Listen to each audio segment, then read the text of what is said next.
नमस्कार साथियों, देखिए आज मैंने आपके लिए गणित पेडागोजी की क्लास, जो बच्चे रीट का एग्ज़ाम दे रहे हैं उनके लिए गणित की क्लास ली है। और गणित में पेडागोजी आपके रीट एग्ज़ाम में ज़रूर पूछी जाती है। तो चलिए आज इस क्लास को देखते हैं। चलिए शुरू करते हैं। देखिए सबसे पहले हम देखते हैं गणित का पहला क्वेश्चन। देखिए पहला क्वेश्चन क्या कहता है। पहला क्वेश्चन है, गणित अधिगम के कौन से दृष्टिकोण को सबसे प्रभावी माना गया है। किसे प्रभावी माना गया है? गणित की परिभाषाएं याद करना, या फिर गणितीय संक्रियाएं रटाना, या फिर समस्याओं को हल करने की प्रक्रिया को समझना। अब बताइए ये कौन सा आंसर हो जाएगा। केवल परीक्षार्थी उत्तीर्ण कराने पर ध्यान देना। तो देखिए इसमें आप देख सकते हो, गणित की परिभाषाएं याद करना हम बच्चों को याद कभी नहीं करा सकते, ठीक है, ये गलत हो जाएगा, नेगेटिव है। और गणित संक्रियाएं रटाना हम रटा नहीं सकते बच्चों को, ठीक, रटा नहीं सकते। समस्याओं को हल करने की प्रक्रिया को समझना। अब देखिए यहाँ पर ये क्वेश्चन क्या कहता है, सी आपका, देखिए केवल आ गया, ये गलत है, केवल नेगेटिव होगा। तो ये समस्याओं को हल करने की प्रक्रिया को समझना, देखिए ये आपका पॉजिटिव हो जाएगा, सी आंसर। अब देखिए गणित अधिगम में समस्याओं को हल करने की प्रक्रिया को जब बच्चों को समझाते हैं तो बच्चों की तार्किक और विश्लेषणात्मक सोच विकसित होती है। क्या होती है? इस समस्या की समस्याओं को हल करने की प्रक्रिया को समझाते हैं तो बच्चों में क्या होती है, तार्किक और विश्लेषणात्मक सोच विकसित होती है। तो इसका राइट आंसर क्या हो जाएगा, अधिगम के कौन दृष्टिकोण को सबसे प्रभावी माना गया है। तो सी आंसर आपका राइट आंसर हो जाएगा, क्योंकि यही आपका पॉजिटिव है। अब अगला क्वेश्चन देखते हैं। अगला देखिए, प्राथमिक स्तर पर गणित सिखाने के लिए सबसे अच्छा तरीका कौन सा है। बताइए इसका राइट आंसर क्या हो जाएगा। प्राथमिक स्तर पर बताइए इसका राइट आंसर। गणितीय अवधारणा को रोजमर्रा की जिंदगी से जोड़ना, या फिर केवल पाठ्य पुस्तक से पढ़ाना, या फिर कठिन गणित सूत्र पहले सिखाना, या गणितीय संक्रियाओं को रटाना। बताइए इसका राइट आंसर क्या हो जाएगा। बताइए बच्चों इसका राइट आंसर क्या हो जाएगा। देखिए अब यहाँ पर देखिए आपका कौन सा आंसर सही हो सकता है। ये पूछ रहा है प्राथमिक स्तर पर, हम प्राथमिक स्तर पर गणित सिखाने के लिए सबसे अच्छा तरीका कौन सा माना जाता है। गणित हम सिखाते हैं तो वो सबसे अच्छा तरीका क्या होगा। तो देखिए गणितीय अवधारणाओं को रोजमर्रा की जिंदगी से जोड़ना। देखिए बताइए क्या होगा। केवल पाठ्य पुस्तक से पढ़ाना, केवल तो हम पढ़ा नहीं सकते, केवल गलत है। कठिन गणित सूत्र, बच्चों को हम कठिन भी नहीं सिखा सकते, कठिन गणित सूत्र। गणितीय संक्रियाओं को रटाना, हम बच्चों को रटा भी नहीं सकते।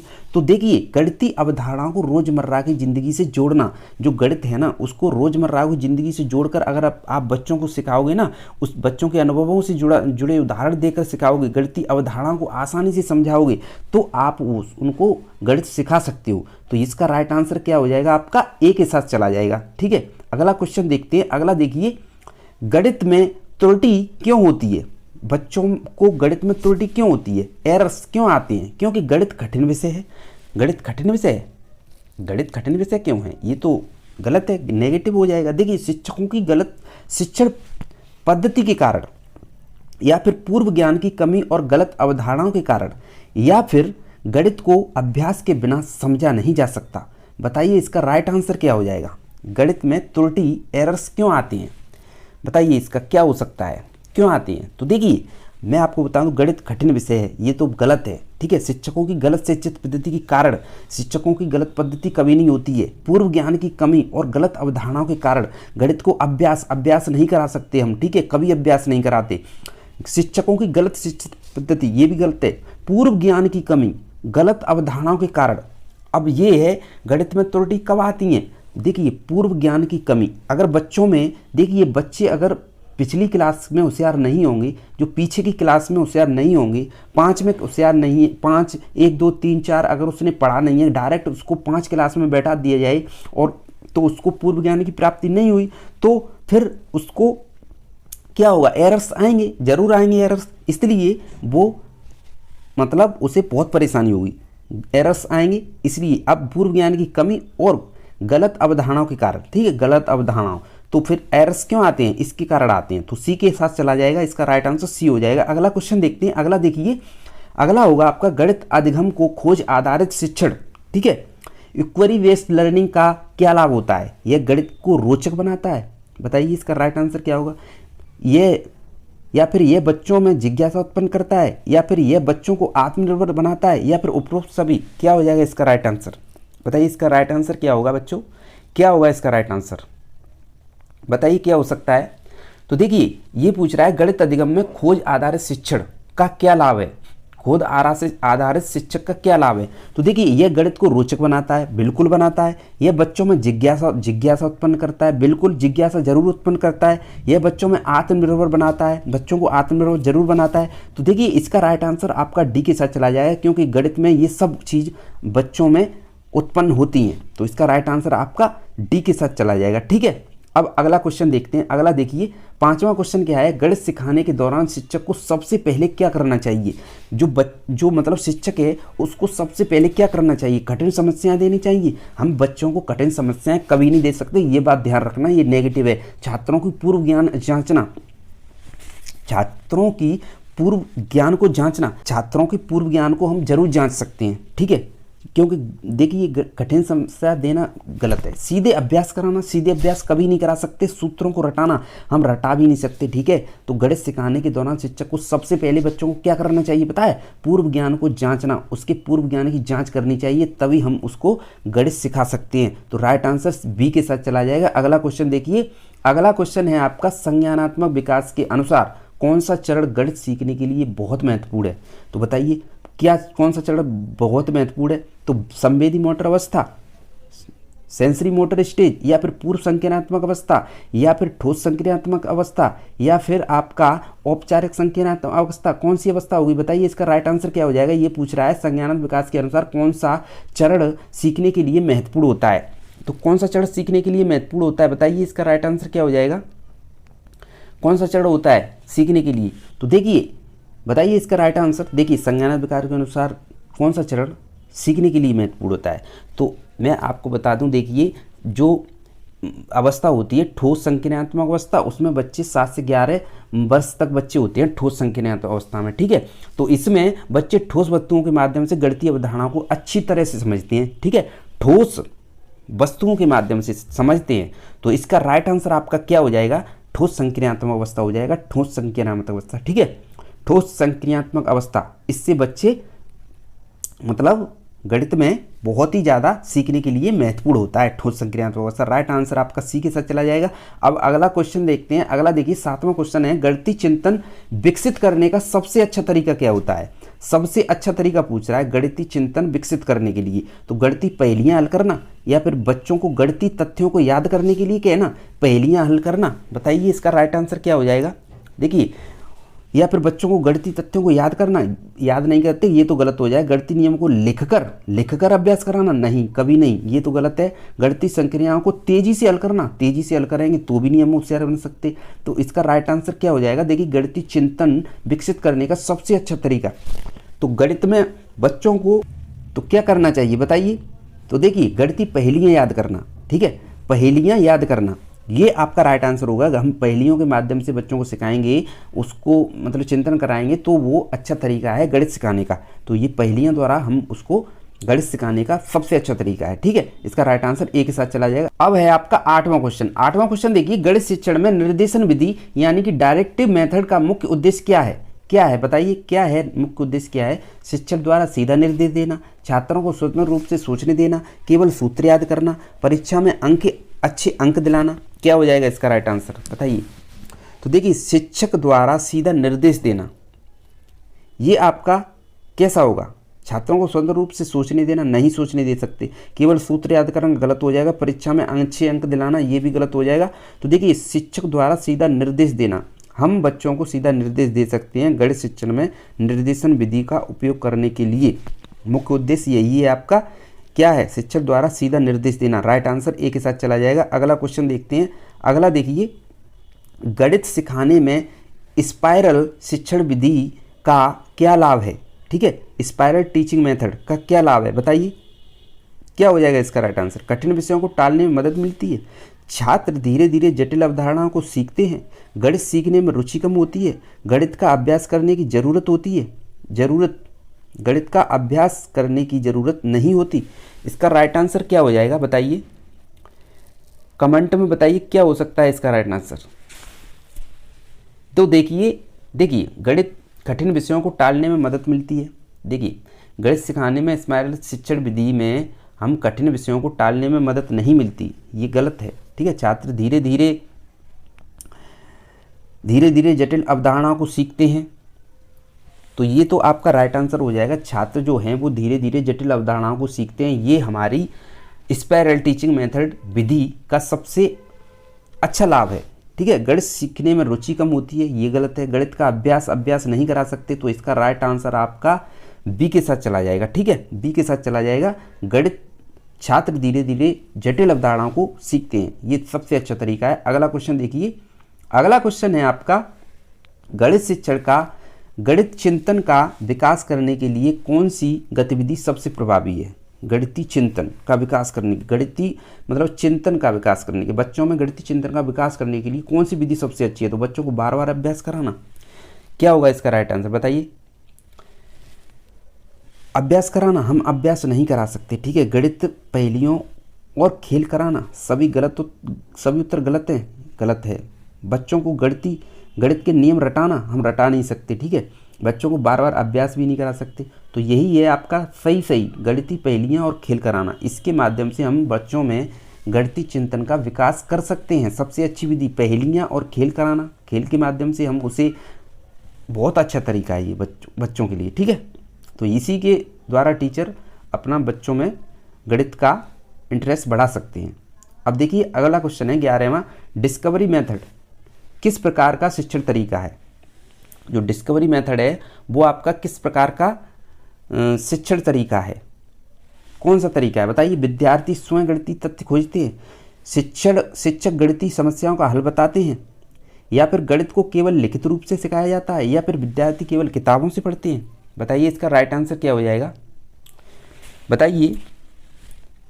तो देखिए मैं आपको बता दूं, गणित को केवल विद्यार्थी स्वयं गणितीय तथ्य खोजते हैं,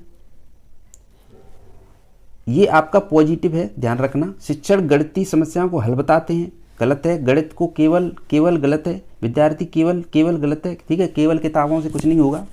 तो इसका राइट आंसर आपका क्या हो जाएगा? विद्यार्थी स्वयं गणितीय तथ्य खोजते हैं। ठीक है, सबसे अच्छा पॉइंट यही है, डिस्कवरी मेथड का सबसे अच्छा पॉइंट यही है, विद्यार्थी स्वयं गणितीय तथ्य खोजते हैं। अब क्यों खोजते हैं? इस विधि में बच्चे स्वयं अभ्यास करते हैं और प्रयोग के माध्यम से गणितीय अवधारणाओं को खोजते हैं। तो ये आपका सीधा राइट आंसर हो जाएगा, आपका पहला हो जाएगा। अगला क्वेश्चन देखते हैं। अगला देखिए 12वां क्वेश्चन है, गणित अधिगम में समस्या समाधान विधि यानी कि प्रॉब्लम सॉल्विंग मेथड का मुख्य उद्देश्य क्या है? बताइए। समस्या समाधान, तो बच्चों को प्रश्नों के उत्तर याद कराना। तो देखिए बार बार यही आ रहा है, बच्चों को हम याद कभी नहीं करा सकते। ठीक है, ये नेगेटिव होता है, ध्यान रखना। छात्रों में गणितीय तर्क और सोच विकसित करना, गणितीय तर्क और सोच विकसित करना, ये कितना अच्छा है। देखिए कितना अच्छा क्वेश्चन, मतलब वो है विकल्प आपका बी, बहुत ही अच्छा है। छात्रों को गणितीय तर्क के माध्यम से हम प्रॉब्लम सॉल्विंग का सबसे अच्छा तरीका है, प्रॉब्लम सॉल्विंग मेथड का सबसे अच्छा तरीका तर्क और सोच विकसित करना। ठीक है, तर्क करेंगे तभी बच्चे सीखेंगे, और सोच विकसित करेंगे, उनमें सोचने की क्षमता विकसित करेंगे। ठीक है, तो इसका राइट आंसर आपका बी के साथ चला जाएगा। केवल परीक्षा पास कराने पर ध्यान देना, ये गलत है। शिक्षक द्वारा सभी समस्याओं को हल नहीं कर सकते, ये गलत है। तो इसका राइट आंसर आपका बी के साथ चला जाएगा, ध्यान रखना, बी के साथ चला जाएगा। अगला क्वेश्चन देखते हैं। अगला देखिए 13वां क्वेश्चन क्या कहता है, अभिनव शिक्षण क्या है? अब आपके क्वेश्चन डायरेक्ट होंगे, ध्यान रखना इसको। ठीक है, अभिनव शिक्षण, ठीक है, अभिनव शिक्षण इनोवेटिव टीचिंग क्या है? तो देखिए ये है आपकी, इसको देखिए, यह शिक्षण की आधुनिक और रचनात्मक विधियां अपनाने पर केंद्रित होता है, जैसे ICT टूल्स और गेम आधारित। ठीक है, ये है आपका अभिनव शिक्षण। अगला क्वेश्चन देखिए 14वां क्वेश्चन है आपका, प्राथमिक कक्षा में संख्यात्मक अवधारणाओं को सिखाने का सबसे अच्छा तरीका क्या है? तो ये क्या तरीका है पता है? इसका देखिए, ये है आपका संख्याओं को वस्तुओं, चित्रों और खेलों के माध्यम से समझना। सबसे अच्छा तरीका क्या है आपका? संख्याओं को वस्तुओं और चित्रों और खेलों के माध्यम से समझना। अगला क्वेश्चन है 15वां क्वेश्चन है, संख्याओं की भावना, नंबर सेंस को कैसे विकसित किया जा सकता है? तो ये आपका उत्तर है आपका, गणितीय खेल के द्वारा विकसित किया जा सकता है, मानसिक गणना के द्वारा विकसित किया जा सकता है, और रोजमर्रा की गणना विधियों के माध्यम से क्या किया जा सकता है? आपका संख्याओं की भावना को विकसित किया जा सकता है। अगला क्वेश्चन है 16वां क्वेश्चन है, अंकों का खेल, नंबर गेम्स किस आयु वर्ग के लिए सबसे उपयोगी है? तो ये आपका अंकों का खेल यानी कि नंबर गेम्स आपकी बच्चों में 3 से 10 वर्ष के बच्चे होते हैं ना, उनमें सबसे ज़्यादा उपयोगी है। ठीक है, अगला क्वेश्चन देखते हैं। अगला 17वां है आपका, गणितीय सोच को बढ़ाने में ग्राफिक आयोजकों और ग्राफिक ऑर्गेनाइजर्स की क्या भूमिका है? क्या भूमिका है बताइए। तो ये है आपका, देखिए, वे संख्याओं और संक्रियाओं को दृष्टिगत रूप से समझाने में मदद करते हैं। ठीक है, गणितीय सोच को बढ़ाने में ग्राफिक आयोजकों की क्या भूमिका है? तो ये सबसे बड़ी भूमिका है। वे क्या करते हैं? संख्याओं और संक्रियाओं को दृष्टिगत रूप से समझाने में मदद करते हैं। अगला क्वेश्चन है आपका 18वां क्वेश्चन है, प्राथमिक गणित शिक्षण में खेल विधि क्यों महत्वपूर्ण है? क्यों महत्वपूर्ण है? तो देखिए, ये महत्वपूर्ण इसलिए है कि खेल विधि से बच्चे आनंद पूर्वक गणित सीखते हैं और डर महसूस नहीं करते। ठीक है, प्राथमिक जो बच्चे होते हैं उनमें गणित शिक्षण में खेल विधि क्यों महत्वपूर्ण है? इसलिए महत्वपूर्ण है कि खेल विधि से बच्चे क्या करते हैं? आनंद पूर्वक मतलब सीखते हैं और डर नहीं उन्हें लगता। ठीक है, अगला क्वेश्चन है आपका, अगला देखिए, गणितीय अवधारणाओं को दृश्य रूप में प्रस्तुत करने के लिए कौन से उपकरण उपयोगी होते हैं? कौन से उपकरण उपयोगी होते हैं गणितीय अवधारणाओं को दृश्य रूप में प्रस्तुत करने के लिए? तो देखिए, सबसे पहले ये अबेकस और एक ज्यामिति, आकृतियां, ग्राफ और मॉडल, ये सबसे ज़्यादा उपयोगी होते हैं बच्चों में गणितीय अवधारणाओं को दृश्य रूप में प्रस्तुत करने के लिए। ठीक है, अगला क्वेश्चन देखिए। अगला क्वेश्चन है आपका, विश्लेषण और संश्लेषण विधि, एनालिसिस एंड सिंथेसिस मेथड क्या है? विश्लेषण और संश्लेषण विधि क्या है? तो इसका आपका उत्तर है, इसमें पहले समस्याओं को छोटे भागों में विभाजित किया जाता है। ठीक है, ये तो विश्लेषण होगी, और फिर हल करके एकीकृत किया जाता है, ये संश्लेषण हो गया। ठीक है, जो ये देखिए, जो ये आपकी विश्लेषण और संश्लेषण विधि है, इसमें क्या होता है, जो समस्या होती है उसके छोटे भागों में विभाजित किया जाता है। ठीक है, जो समस्या होती है, कोई समस्या है, उसको छोटे छोटे भागों में विभाजित किया जाता है, तो ये तो विश्लेषण हो गया। फिर उसको हल करके एकीकृत यानी इकट्ठा किया जाता है, तो वो संश्लेषण हो गया। तो इसका राइट आंसर ये होगा। ठीक है, अब अगला क्वेश्चन है 21वां क्वेश्चन है, सांकेतिक गणित, सिंबॉलिक मेथड मैथमेटिक्स की अवधारणा छात्रों में कैसे विकसित की जाती है?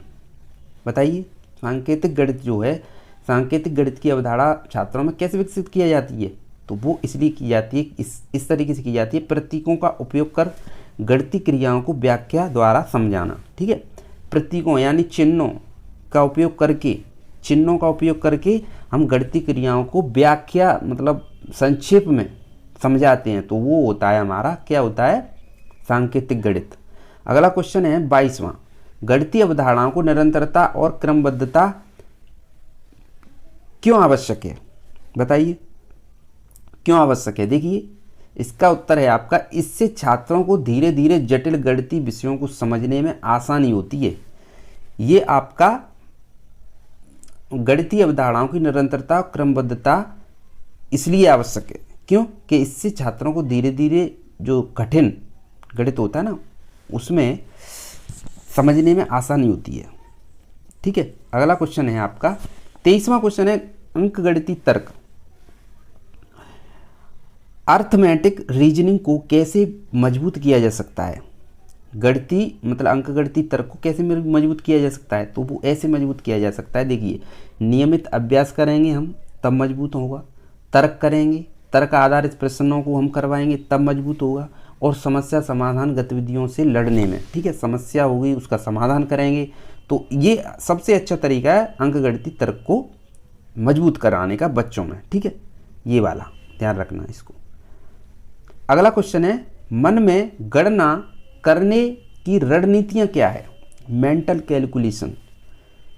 बताइए, मन में गणना करने की सबसे अच्छी रणनीति। तो देखिए, मन में गणना करने की जोड़, घटाव, गुणा, भाग, ये छोटे छोटे ट्रिक्स सिखाना बच्चों को। ठीक है, जोड़, घटाव, गुणा, भाग, ये ट्रिक्स सिखाएंगे तो हम उनके मन में गणना करने में सबसे अच्छा तरीका है रणनीति विकसित करने का। ठीक है, अगला क्वेश्चन है आपका संख्याओं के बीच संबंध को समझाने का सबसे अच्छा तरीका क्या है? संख्याओं के बीच संबंध को समझाने का सबसे अच्छा तरीका, तो सबसे अच्छा तरीका आपका क्या है? देखिए, तुलनात्मक अध्ययन, पैटर्न और अबेकस का उपयोग।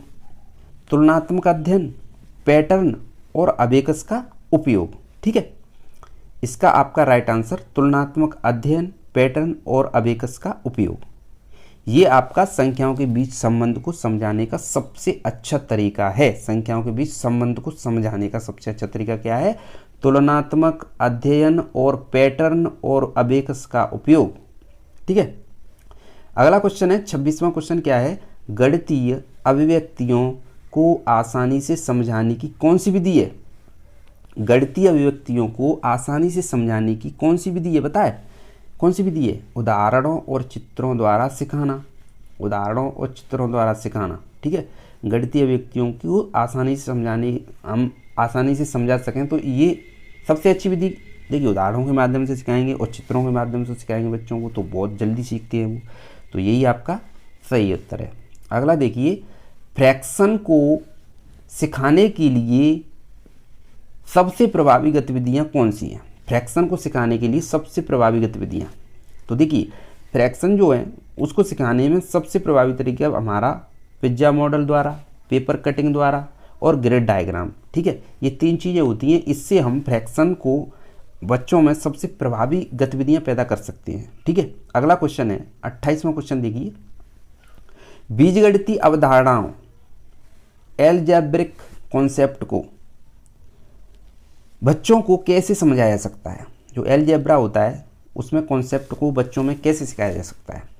तो देखिए, वो इस तरीके से सिखाया जा सकता है आपका वास्तविक जीवन के उदाहरणों द्वारा और समीकरण हल करने की सरल विधियाँ। जो समीकरण होते हैं उसको हल करने की सरल विधियाँ, वास्तविक जीवन के उदाहरण, इससे आपको बीजगणितीय अवधारणाओं को हम बच्चों में को समझा सकते हैं, ठीक है। अगला है अंकगणितीय संक्रियाओं अर्थमेटिक ऑपरेशंस में त्रुटियों को कैसे दूर किया जा सकता है? तो कैसे दूर किया जा सकता है? तो वो ऐसे दूर किया जाता है गलतियों का विश्लेषण करके और सुधारात्मक अभ्यास करा के, ठीक है।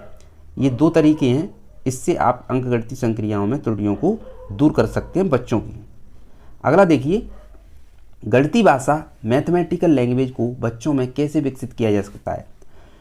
तो ये आपका लास्ट उत्तर है आपका, गणितीय शब्दावली और प्रतीकों और संक्रियाओं की स्पष्टता व्याख्या करके। ये जो 3 तरीके हैं, इससे हम गणितीय भाषा को बच्चों में बहुत अच्छी तरीके से विकसित कर सकते हैं। एक तो गणितीय शब्दावली, प्रतीकों, ठीक है, चिन्हों और संक्रियाओं की स्पष्ट व्याख्या द्वारा, ठीक है। तो ये आपका उत्तर हो जाएगा। ये थे आपके 30 क्वेश्चन मैथ पेडागोजी के, इनको देख लेना। ये आपके रीट एग्जाम में ज़रूर पूछे जाते हैं पेडागोजी के क्वेश्चन। तो ये थे आपके बहुत ही महत्वपूर्ण क्वेश्चन हैं, इनको देख लेना, ठीक है। और जो नए बच्चे हैं वो चैनल को सब्सक्राइब कर लेना, क्योंकि यहाँ पर आपके लिए रीट की क्लास रोज़ाना चल रही हैं, ठीक है। जो बच्चे रीट का एग्ज़ाम दे रहे हैं 2025 का, वो इस चैनल को सब्सक्राइब कर लेना। अब मिलते हैं अगले वीडियो में कल इसी टाइम पर, तब तक के लिए जय हिंद।